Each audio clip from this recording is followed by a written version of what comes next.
Good morning. Take a few moments to pause the video and answer our bell ringer question today.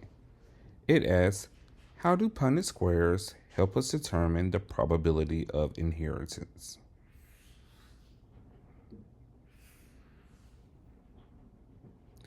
Once you have determined your answer, place it in the chat and this will be used to count towards your attendance for today. Looking at our agenda, we're going to briefly go through our procedures and announcements, and then we are going to complete our mini lesson looking over Punnett squares before giving you all the rest of your time to work in Canvas. Looking at our announcements, on this Monday, Tuesday, and Wednesday, I will be absent due to tag testing, so please continue to check your teams for recordings and/or assignments.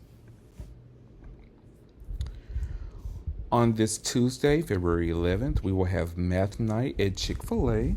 This will start at 5:30 and last until 7:30 at Wynwood Parkway in Alpharetta for our north location and Camp Creek Parkway in East Point for our south location.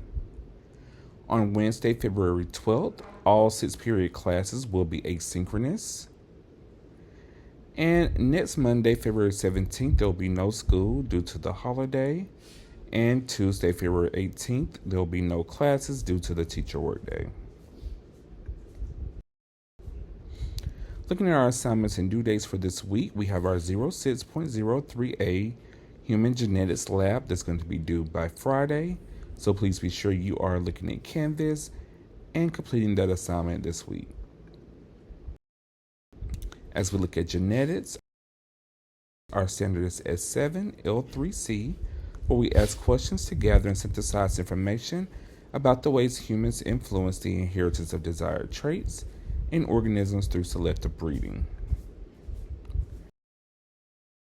Our learning target is I can demonstrate my understanding of inheritance. So today we're going to look at Punnett squares, and this is going to help us determine the probability of inheritance. So just as a review, genetics, when we look at a genome, this consists of all of the organism's genetic material. The genotype is the genetic makeup of an organism, meaning the letters, so whether we are capital, a mix of capital and lowercase, or all lowercase for recessive.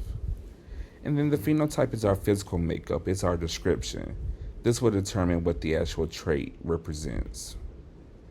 Homozygous alleles are when the alleles are the same, so we can be homozygous dominant with 2 capital letters, or homozygous recessive with 2 lowercase letters. And heterozygous is when we carry alleles for both traits, so the dominant and recessive, so you'll have a capital letter as well as a lowercase letter.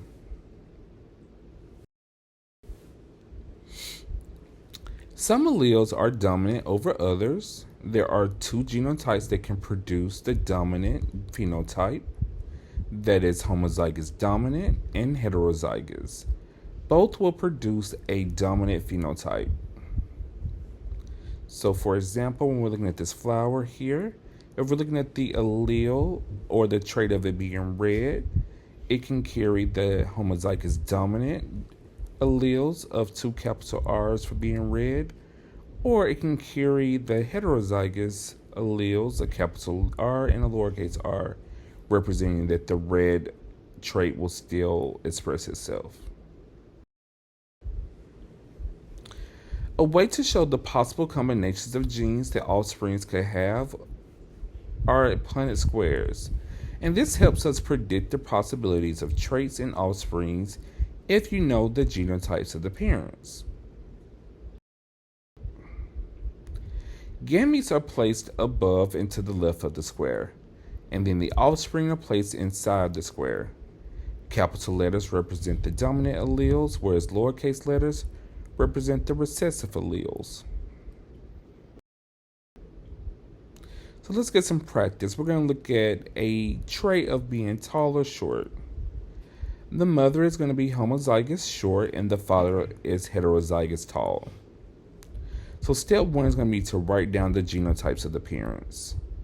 We've got 2 lowercase t's for mom since she is homozygous short, and a capital T and a lowercase t for dad since he is heterozygous tall. Step 2 will be to write down the phenotypes of the gametes that each parent represents. Mom is going to represent short, whereas dad is going to represent tall. Step 3 involves us drawing our Punnett square. And then step 4, we write the genotypes of the different gametes into our Punnett square. So we're going to start with heterozygous dad with our capital T and lowercase t. And then homozygous short for mom with our 2 lowercase t's. And then step 5, we write the different ways that in which the gametes can be combined. So we cross our capital T with our capital T from dad with our lowercase t from mom, and we get a heterozygous.